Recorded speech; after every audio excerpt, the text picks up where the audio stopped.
Halo Sobat Dunia Bawah Laut, bagaimana kabar kalian belakangan ini? Mimin harap kalian sehat selalu. Apakah puasa tahun ini berjalan lancar? Mimin berharap puasa tahun ini tidak ada bolong ya Sobat.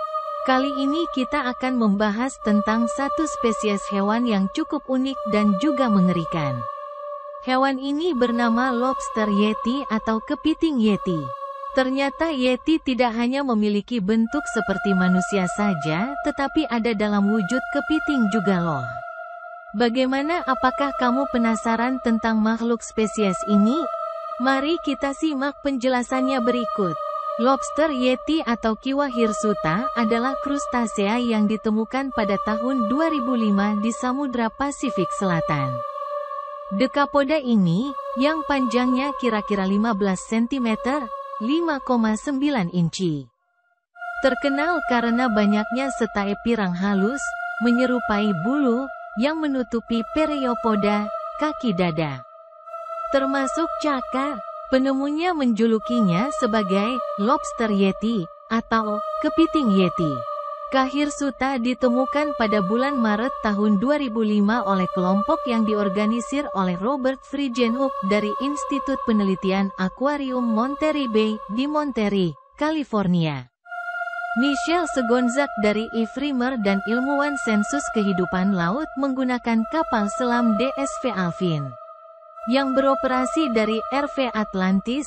Penemuan ini diumumkan pada tanggal 7 Maret tahun 2006. Ia ditemukan di sepanjang punggungan Pasifik Antartika.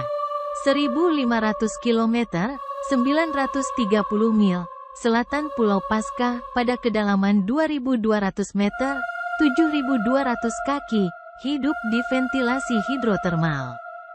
Berdasarkan data morfologi dan molekuler, organisme tersebut dianggap membentuk keluarga biologis baru, Kiwaidae. Spesies kedua, Kiwa purafida, ditemukan pada tahun 2006 dan dideskripsikan pada tahun 2011.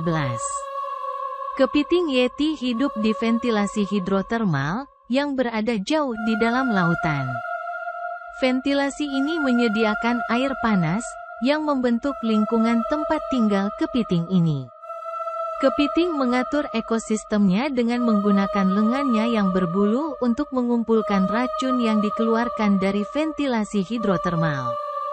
Ciri-ciri: hewan ini memiliki mata yang sangat berkurang karena kekurangan pigmen, dan dianggap buta.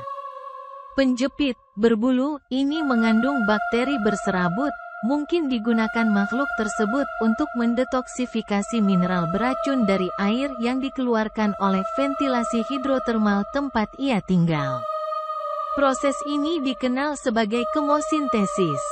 Analisis lipid dan isotop memberikan bukti bahwa bakteri epibiotik adalah sumber makanan utama kepiting.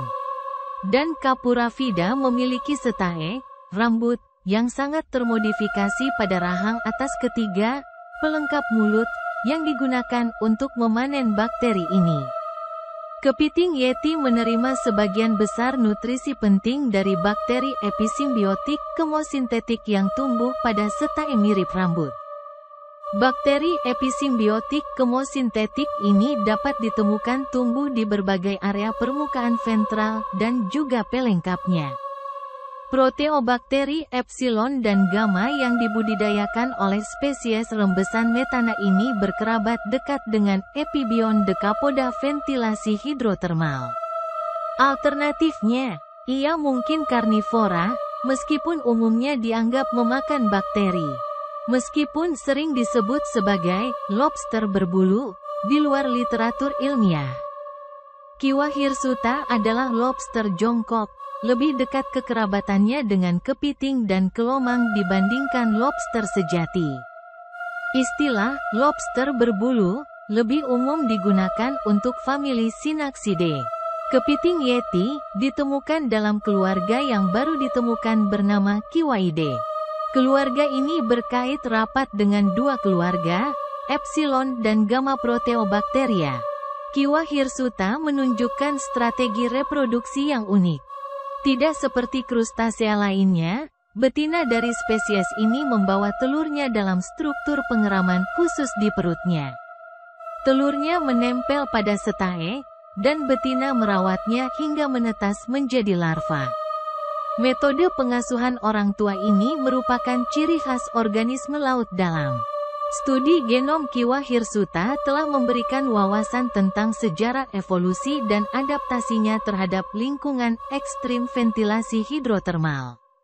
Analisis genomnya mungkin memberikan petunjuk tentang dasar genetik dari karakteristik uniknya, seperti adaptasi terhadap kondisi cahaya redup dan pemanfaatan bakteri kemosintetik untuk nutrisi.